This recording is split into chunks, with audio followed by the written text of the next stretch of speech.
오늘 말씀지의 가장 키포인트가 3절이 되겠습니다. 너는 나에게 부르짖어라 했습니다. 오늘도 우리가 부르짖어 기도하는 시간 되었으면 좋겠습니다. 인터넷상에 보게 되면 여성이 용서할 수 없는 남성을 이렇게 말하고 있는 것을 볼 수 있습니다. 여성이 용서할 수 없는 남성을 어떻게 표현하고 있느냐 하면, 과거가 있는 남자는 용서할 수 있지만 미래가 없는 남자는 용서할 수 없다고 했습니다.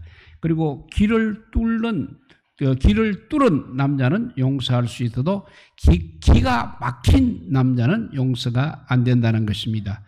그리고 또 어떤 말이 있냐면, 머리카락이 없는 남자는 용서할 수 있는데 머리가 빈 남자는 용서할 수가 없다고 그렇게 우스갯소리로 이야기하고 있습니다. 우리 하나님도 아마 그러하실 것입니다. 죄 많은 사람은 얼마든지 용서할 수 있습니다.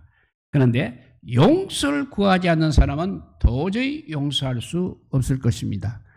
또 문제가 많은 사람, 실패 경험이 많은 사람은 축복할 수 있습니다. 그런데 기도하지 않는 사람은 축복할 수 없다는 것입니다. 그만큼 기도야말로 하나님께서 우리 성도들에게 주신 특권입니다. 그리고 하나님을 믿는 성도가 성도일 수 있는 성도의 필수 항목인 것입니다. 그렇다면 성도로서 우리는 그동안 얼마나 많은 기도를 해왔습니까? 그런데 신앙의 필수 항목인 기도가 무엇이며 또 그 기도를 어떻게 해야 하는 것입니까?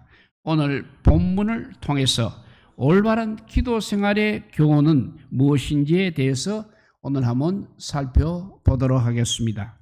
오늘 본문은 하나님께서 선지자 에레미야에게 주신 말씀입니다. 어떤 말씀을 주셨냐면, 부르짖어 기도하는 말씀을 주셨고, 또 부르짖어 기도하는 말씀에 따르는 크고 엄밀한 계획을 말씀해 주셨습니다. 이전에 하나님께서는 에레미야에게 하나님의 계획을 보여주시면서 백성들에게 그 하나님의 계획을 선포하게 하셨습니다.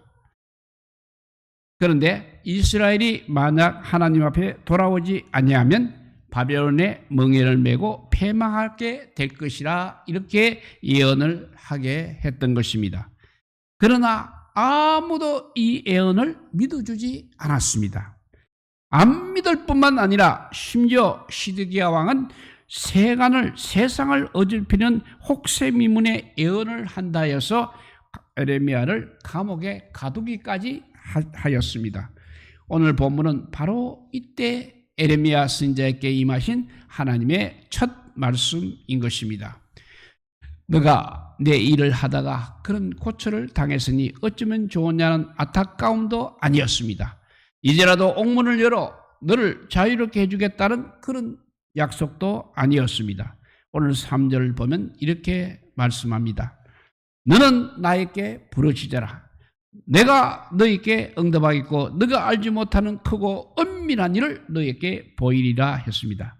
그러니까 결국 말은 길지만 한마디로 하면 기도하라는 응답뿐이었습니다. 기도하라는 말씀뿐이었습니다. 그것도 그냥 기도하라고 하는 것이 아니었습니다. 너는 나에게 부르짖어 기도하라고 하십니다.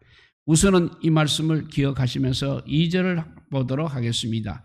2절은 우리가 누구에게 기도를 해야 하는 것인지와 우리의 기도를 들으시는 분이 어떤 분인지를 우리에게 알려주고 있습니다.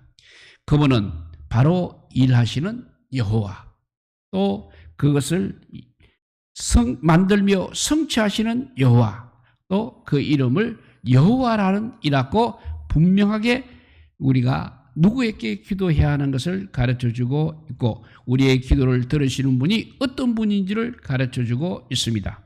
그러므로 이 시간 일을 계획하시고 그 일을 성취하시는 바로 그 하나님이 나의 하나님이신 줄 우리 모두 믿으시기 바랍니다. 바로 여기서부터 믿음이 시작하기 때문에 그렇습니다. 때문에 우리가 이 땅에서 승리하며 살 수 있는 비결은 오직 하나뿐입니다. 그 비결이 뭐냐면 나를 향한 하나님의 계획하심을 우리가 빨리 파악하는 것, 이것이 바로 우리가 이 땅에서 승리하며 살 수 있는 비결입니다. 제일 중요한 말씀입니다. 하나님께서 우리를 향한 하나님의 계획하심을 빨리 파악하는 것이 우리가 이 땅에서 승리하며 살 수 있는 비결이라는 것을 꼭 머릿속에 명심하시기 바랍니다. 하나님을 믿는 사람에게는 고통이나 고난을 당하느냐 당하지 않느냐, 그것이 문제가 아니라는 것입니다. 어떻게 고통을 겪어내느냐, 어떤 자세로 고난을 직면해야 하느냐 하는 문제가 있을 뿐인 것입니다. 같은 바람이 불더라도 오물은 더러운 냄새를 풍깁니다. 그러나 꽃은 아름다운 향기를 날리게 되어 있습니다. 그렇듯이 우리 누구든 고통을 당할 수는 있습니다. 그렇지만 그 고통 속에서 하나님께서 추진하시는 계획을 믿고 하나님만 의지하는 사람은 결코 그 고통이 삶의 마이너스로 끝나지 않는다는 사실입니다. 그런 사람들에게는 하나님의 계획을 믿고 하나님만 의지하는 사람은 고난이 바로 인생의 플러스가 되고 또 승리로 나아가는 징검다리가 되게 될 것입니다. 야베스의 기도라는 책에는 천국에 간 존의 이야기가 소개되고 있습니다. 그 내용을 살펴보면 우리 하늘나라에 간 존이 이제 베드로의 안내를 받아서 천국 구경을 하다가 커다란 창고를 발견하게 되었습니다. 그래서 베드로의 만류에도 불구하고 그 창고에 들어간 존은 얼굴이 어두워져서 나왔습니다. 왜냐하면 그 창고에는 하나님께서 존은 물론이고 사람들이 세상에 있는 동안 기도하면 주시렸고 기도하면 주시렸고 많은 것을 주시렸고 계획했으나 기도하지 않아서 주시지 못한 수많은 기도 응답의 재고 목록들이 있었다는 것입니다. 그러면서 이야기는 이런 교훈을 남기고 있습니다. 너희들이 하나님께 복을 구하지 않으면 구할 때에만 주어지는 복들을 잃어버리게 된다는 것입니다. 우리가 하나님께 복을 구하지 않으면 구할 때만 주어지는 복까지 잃어버리게 된다는 교훈을 우리에게 남겨주고 있습니다. 이제까지 믿어 오시면서 우리들은 얼마나 많은 복을 받으며 살고 계셨습니까? 그동안 받지 못한 응답들이 혹 하나님께서 주시지 않아 못 받은 것이라고 생각하며 살아오시지는 않으셨습니까? 야고보서 4장 2절은 이렇게 말씀하고 있습니다. 너희가 얻지 못하면 구하지 아니함이요 했습니다. 그러니 이제 분명히 아시기 바랍니다. 우리가 지금 받지 못한 응답은 구하지 않았기 때문인 것입니다. 그리고 본문 3절에도 그 3절에도 우리가 구하지 못해서 받지 못함이 구하지 않았다는 답이 나오고 있습니다. 우리가 어떻게 해야 하나님의 크고 놀라운 일과 비밀한 일을 알 수 있으며 야베스가 말하고 있는 천국 창고에 쌓여있는 보물 보따리를 얻을 수 있는지에 대해 3절은 이렇게 말하고 있습니다. 3절을 한번 다시 읽어봅니다. 너는 나에게 부르짖으라. 내가 너에게 응답하겠고 너가 알지 못하는 크고 비밀한 크고 은밀한 일을 너에게 보이리라 했습니다. 개역 한글 버전은 이 은밀한이란 말 대신에 비밀한이라고 그렇게 되어 있습니다. 그렇다면 무엇이 은밀하고 무엇이 비밀한 것입니까? 에레미야를 보게 되면 에레미야를 보게 되면 하나님의 말씀을 선포하다가 에레미야가 상은커녕 오히려 옥에 갇혀 버렸습니다. 인간적으로 말하면 옥에 갇힌다는 것은 정말 절망적인 상황인 것입니다. 그러나 하나님께서는 이때야말로 당신과 당신을 믿는 사람이 진짜로 큰일을 할 때임을 우리에게 가르쳐주고 계십니다. 그것이 바로 기도하며 부르짖어 기도하는 것, 그리고 그에 따르는 하나님의 응답, 이 두 가지를 우리에게 가르쳐주는 것입니다. 삶이 어려울 때 그 어려움을 극복하는 가장 중요한 일은 뭐니 해도 기도하는 일입니다. 우리가 인생의 위기를 만났을 때 그 위기를 다 탈출할 수 있는, 승리할 수 있는 지름길이 바로 기도라는 것입니다. 왜냐하면 기도는 우리를 위해 하나님께서 계획하신 일들이 이루어지게 되어 있기 때문입니다. 그러니까 우리가 세상에 어떤 것보다, 기도하는 일보다 더 크고 우선이 된 일은 없다는 것을 명심하시기 바랍니다. 이것이 바로 에레미야가 알지 못했던 하나님의 은밀하고도 비밀한 계획이었던 것입니다. 결국 큰 일은 우리 하나님께서 하십니다. 우리가 할 일은 하나님께 행하시는 그 큰 일이 이루어질 것을 믿고 부르짖어 기도할 뿐인 것입니다. 많은 성도들이 자주 착각하는 것들이 있습니다. 에레미야의 예를 들어보게 보면 에레미야는 하나님의 말씀에 순종하여 나라와 민족을 위해서 애쓰다가 옥에 갇혔습니다. 그러니까 난국을 해결하기 위하여 힘써도 모자랄 판에 오히려 옥에 갇힌 시세가 되었습니다. 그러니 옥에 갇혔으니 이제 아무것도 할 수 없을 것이라는 것이 바로 에레미야의 생각이었습니다. 그러나 하나님의 은밀한 계획은 에레미야가 스스로 무엇을 하고 있는 것이 아니라 나라의 아픈 사연을 끌어안고 기도하는 것이라는 것입니다. 방황하는 민족을 가슴에 안고 부르짖는 일이 바로 에레미야가 해야 할 일이었습니다. 또 예전에 아합과 이스벨의 박해를 받았던 엘리야 선지자도 한때는 착각했던 적이 있었습니다. 로덴 나무 아래에 주저앉아서 하나님, 이제는 지쳤습니다. 하나님이 시키신 일을 함에 있어 나 혼자만 남아 있습니다. 차라리 내 목숨을 거두어가 주십시오 라고 에레미야는 푸념을 했던 것입니다. 그때 하나님께서는 엘리야를 향해서 이렇게 말씀하셨습니다. 너가 그 일을 하는 것이 아니다. 그 일을 이루는 이는 나 여호와니라. 너 혼자 한다고 생각하지 마라. 바알에 무릎 꿇지 않고 지금도 엎드려 기도하고 있는 너와 같은 자 7천을 너의 곁에 남겨두었다고 말씀하셨습니다. 우리들도 사는 것이 너무 힘들지 않습니까? 지금 많이 지쳐있지 않습니까? 지금 내 앞에 있는 일들과 문제들을 그냥 내 혼자 힘으로 해결해야 한다는 고민과 부담을 안고 사시고 계십니까? 모든 것을 나 혼자 해결해야 한다고 착각하지 마시기 바랍니다. 나 혼자 하려 한다면 그것은 하나님을 믿는 것이 아니라는 것입니다. 나 혼자 해야 한다면 우리가 하나님을 믿을 이유가 없는 것입니다. 매사를 항상 믿음의 시각에서 바라보는 우리 모두가 되시기를 바랍니다. 에레미야가 지금 옥에 갇혀 있습니다. 그는 지금 감옥에 갇혀 있습니다. 그런데 한편으로는 감옥처럼 완벽한 기도의 골방이 또 어디에 있겠습니까? 바라보는 시각을 바꾸시기 바랍니다. 어디든 그것을 감옥이라고 보지 않고 기도의 골방이라고 생각하시기를 바랍니다. 우리 모두의 가정을 기도의 골방으로 만드시기 바랍니다. 우리 모든 일터를 기도의 골방으로 바꾸시기를 바랍니다. 이제 곧 하나님께서 우리 모두를 위한 계획하신, 우리 모두를 위해 은밀한 일들을 계획하신 그 하나하나를 반드시 이루어 나가실 것입니다. 문제 앞에서 우리 모두의 느낌은 어떠합니까? 나 혼자만 힘이 든다고 생각하십니까? 감옥에 갇힌 요셉도 역시 한순간 자신이 망한 감옥에 갇혔으니까 망하는 줄 알았습니다.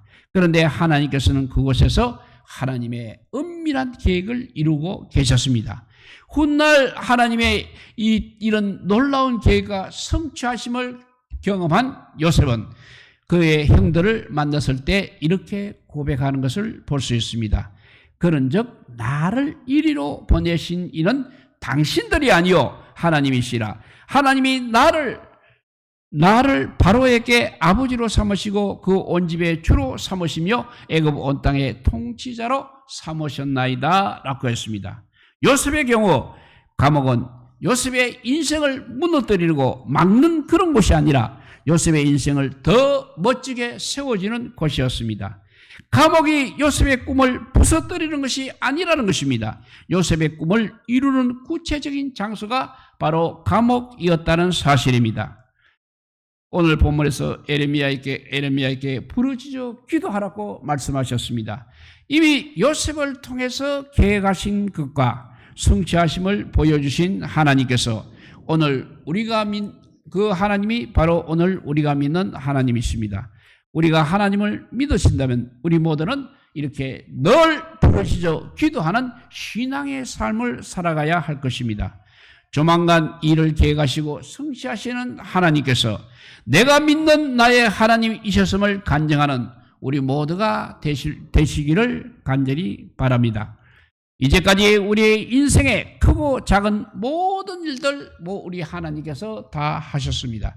이후에도 계속해서 하나님께서 우리를 위해서 계획하신 일들을 하실 것입니다. 우리 모두의 삶을 통해서 모든 것이 합력하여 선이 되게 하실 계획들을 세우시고 그 계획하신 대로 반드시 이루어질 것을 믿기 바랍니다.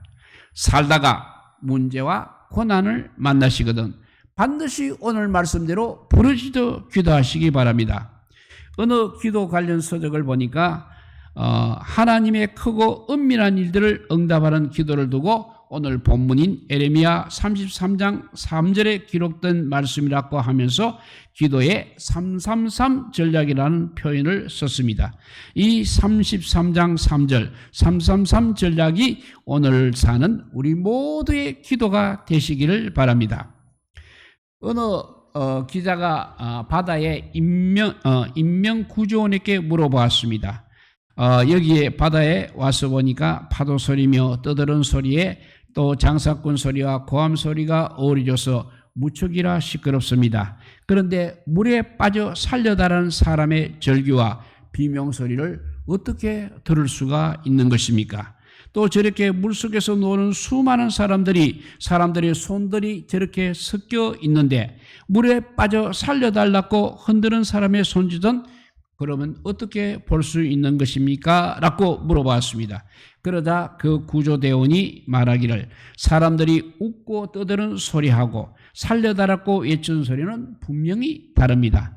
수영하며 노는 손들과 살려달라고 흐적거리는 손길은 분명히 다른 것입니다.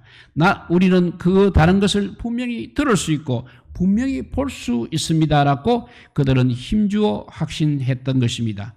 그런데 우리 하나님은 그 인명구조원보다도 더 확실하신 분이십니다. 세상의 수많은 소리 중에서 하나님 나를 살려주시옵소서라고 부르짖던 우리 모두의 기도를 우리 하나님께서는 똑똑히 들으신다는 사실입니다. 하나님 나를 살려주십시오라고 하늘을 향해 들고 기도하는 우리들의 두 팔을 우리 하나님은 똑똑히 보실 수 있다는 사실입니다. 하나님께서는 그래서 에레미야 29장 12절에서 13절에 이렇게 말씀하셨습니다. 너희는 나에게 부르짖으며 나에게 와서 기도하면 내가 너희들의 기도를 들을 것이요 너희가 온 마음으로 나를 구하면 나를 찾을 것이요 또 나를 만날 것이다고 했습니다. 인생의 어두운 터널을 지날 때 우리의 모든 희망이 끊어질 것처럼 보일 때 그래도 여전히 하나님께 부르짖으며 하나님을 붙들고 아직도 우리에게는 기도가 있고 희망이 있다고 선포하는 사람들, 바로 그 사람들이 하나님의 사람들이라는 것입니다. 그런 성도의 부르짖음 뒤에는 반드시 우리 하나님의 반전이 있는 것입니다. 뒤에 보면 6절에 보면 치유와 치료가 선포되었습니다. 그리고 7절에 보시면 회복과 영광이 선포되어집니다. 8절에는 이제 용서가 선포되고 있습니다. 마지막 9절에는 우리에게 되어질 모든 일들이 세상을 향한 간증과 세상의 부러움과 세상의 두려움이 될 것을 선포하고 있습니다. 이제 기도하도 우리는 그냥 기도하지 마시고 부르짖어 기도하는 우리 모두가 되시기 바랍니다. 그렇다고 굳이 요셉처럼 감옥에 갈 필요는 없습니다. 세상과 차단된 채 오직 하나님과 만날 수 있는 조용한 장소를 반드시 찾아가시기 바랍니다.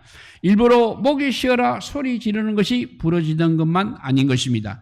심중으로 하든 중얼거리며 하든지 내 앞에서 계셔서 내 기도를 들으시고 계시는 하나님과 기도로 통하는 우리 모두가 되시기를 바랍니다.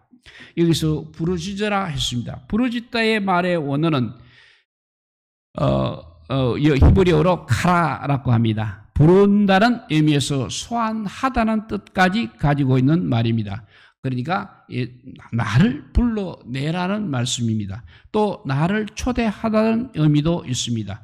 때문에 너는 나에게 부르짖으라는 말은 바로 너는 나를 즉 하나님을 소환해라, 하나님을 초대하라는 의미가 되는 것입니다. 소환이 어떤 의미에서는 좀 강제적이라면 초대는 그야말로 정중한 태도라 할 수 있겠습니다.